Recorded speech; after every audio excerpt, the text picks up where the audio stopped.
जो धीरज एक पकड़ा गया ना, धरा गया 350 करोड़ का। अभी कांग्रेसी राज्यसभा में अशोक वाजपेयी जी हैं, एक कांग्रेसी मित्र मुझे मिले। मैंने कहा आपके खड़गे साहब रोज रोज कहते थे कि भ्रष्टाचार को जवाब करना, तो धीरज धरो, हम लोग आएंगे, धीरज धरो। तो ईडी ने धीरज को धर लिया। जो धीरज साहू पकड़ा गया 350 करोड़ रुपए उसके पास में निकले।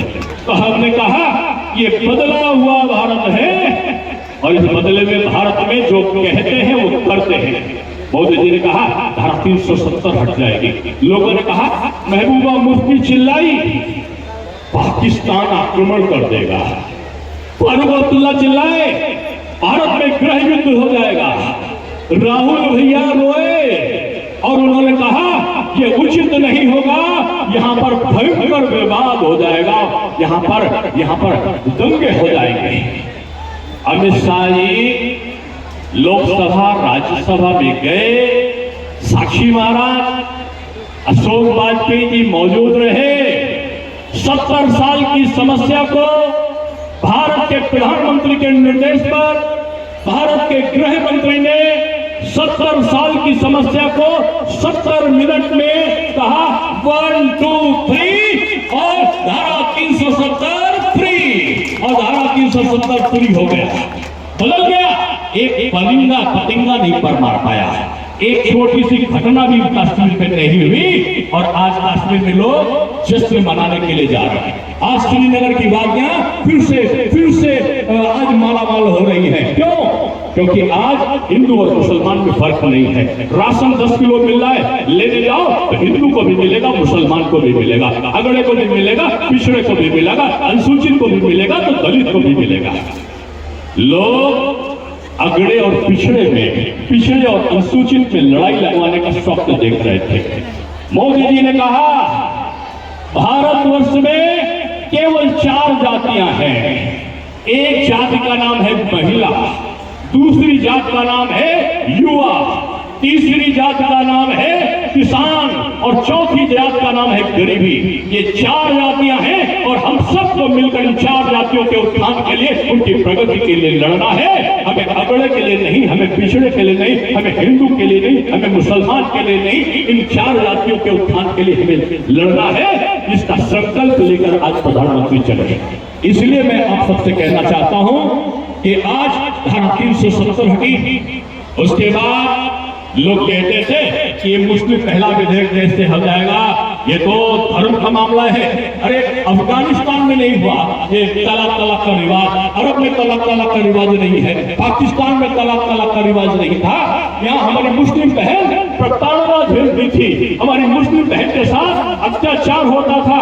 प्रधानमंत्री ने कहा कि इस प्रकार की महिलाओं के उत्पीड़न की जो मानसिकता है उसको हमें तलाक की मानसिकता को तड़ाक करना है और तड़ाक होकर एक ही बार में संविधान बदल गया।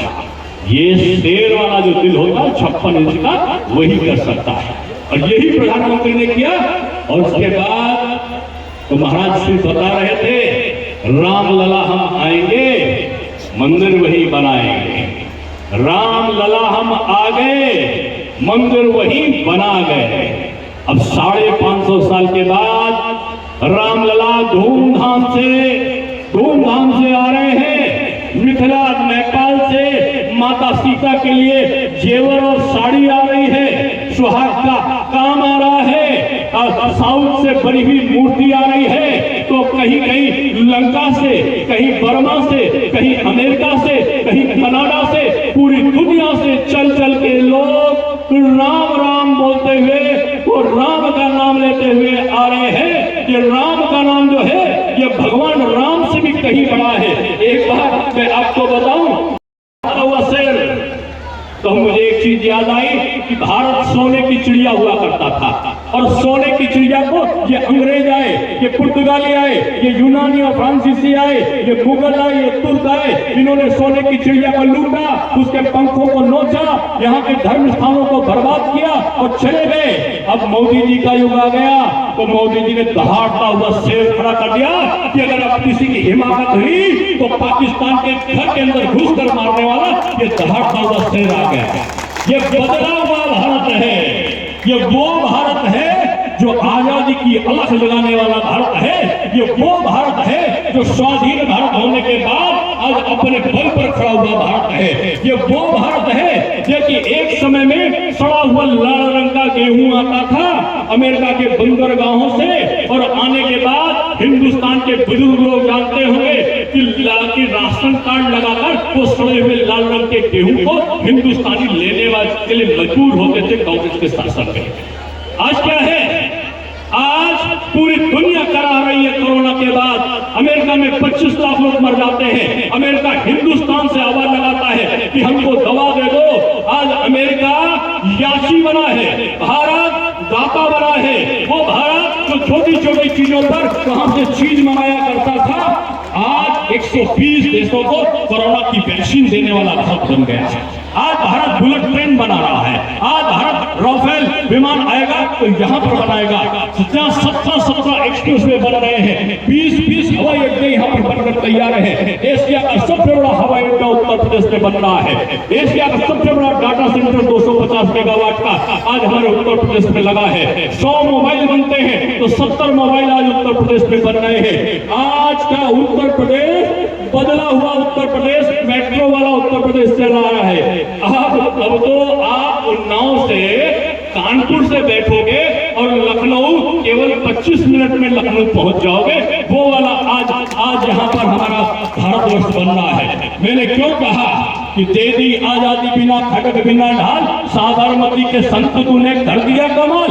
लेकिन संत ने कर दिया कमाल, लेकिन उस कमाल में अगर कोई पीछे था तो उसकी तमाम चंद्रशेखर आजाद, बटुके सरदार भगत सिंह, राम प्रसाद बिस्मिल, अशफाक उल्लाह खां ऐसे लोगों के हाथ में भी थी। इसलिए आप साधुवाद के पात्र हो कि आपने यहाँ पर इतनी बड़ी संख्या में आज आप हुए हो यहाँ पर इकट्ठा। इसका मतलब है कि उन्नाव के लोग आप भी उतने ही बहादुर हैं कि आज अपने चंद्रशेखर आजाद के जन्म के इस के दिन पर आज यहाँ पर एकत्रित हुए हैं। आज इस बात का प्रमाण है कि आप अपने देश के लिए निछावर करने के लिए तैयार हुए लोगों का समूह बनकर यहाँ पर आए हो। इसलिए मैं आप सबको एक चीज याद दिलाना चाहता हूँ, ये देश है तो हम हैं। अगर हमारे देश पर आंच आती है तो हमारा अस्तित्व ही प्रश्न चिन्ह लग जाता है। आज हम अपना उत्पादन कर रहे हैं, आज निर्यात बढ़ा रहे हैं, आयात घटा रहे हैं, 5वीं अर्थव्यवस्था हम बन चुके हैं, 3री अर्थव्यवस्था की तरफ हम बढ़ रहे हैं।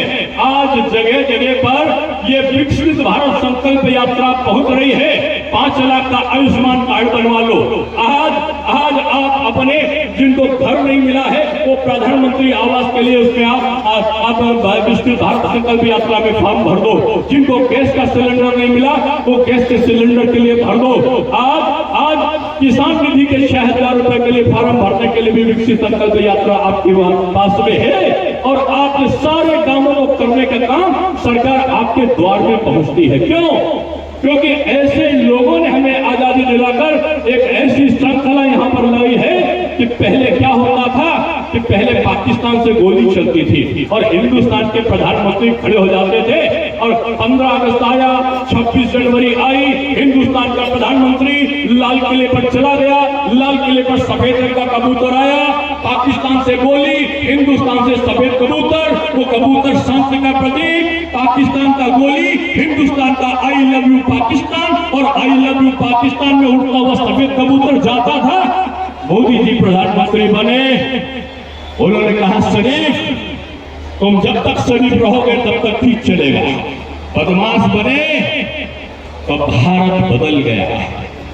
अब पाकिस्तान से गोली तो हिंदुस्तान से गोला, पाकिस्तान से गोला तो हिंदुस्तान से बम। अगर पाकिस्तान से बम तो हिंदुस्तान के लिए तैयार है एक परमाणु बम। और अगर तुम्हारी आतंकवादी आए तो वो हजरतपुर में बिरयानी खाकर दामादों की तरह खातिर करा कर नहीं जाएंगे पाकिस्तान। अगर हिंदुस्तान में आए तो यहीं से वो जहन्नुम को जाएंगे और जहन्नुम से जाने के बाद यहीं पर गाड़ के उसको राख कर दिया जाएगा। और पाकिस्तान ने जब हिमाकत करी तो पाकिस्तान के लिए MiG-21 उड़ा, हिंदुस्तान से उड़ा, पाकिस्तान के आतंकवादियों को बम गिरा, उनको मार कर लौटे। हमारा पायलट वहां पर अभिनंदन वहां पर गिर गए, वहां पर छूट गए। पाकिस्तान की सेना ने पकड़ लिया। मोदी जी ने कहा ने नहीं किया तो पाकिस्तान का विश्व के नक्शे से बदल जाएगा। और 24 घंटे में पाकिस्तान अभिनंदन जो पायलट था उसको वापस कराने का काम किया। ये बदला हुआ भारत है, ये चंद्रशेखर आजाद का भारत है, ये भगत सिंह का भारत है, ये बटुकेश्वर दत्त और राजगुरु का भारत है, ये यहाँ के गुलाब सिंह लोधी का भारत है, ये सातर पासी का भारत है, ये राजा राव बख्श सिंह का भारत है।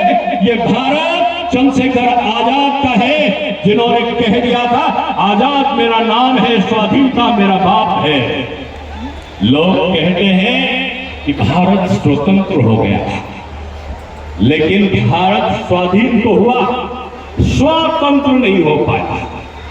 अब स्वतंत्र अपना तंत्र बनाने का काम अगर कोई कर रहा है, अंग्रेजों के समय के जो नियम थे, जो विधेयक थे, उनको बदलने का काम कोई कर रहा है, तो भारत के प्रधानमंत्री नरेंद्र मोदी जी आज उन एक अधिनियमों को बदल कर जा रहे हैं। लोगों ने कहा मोदी जी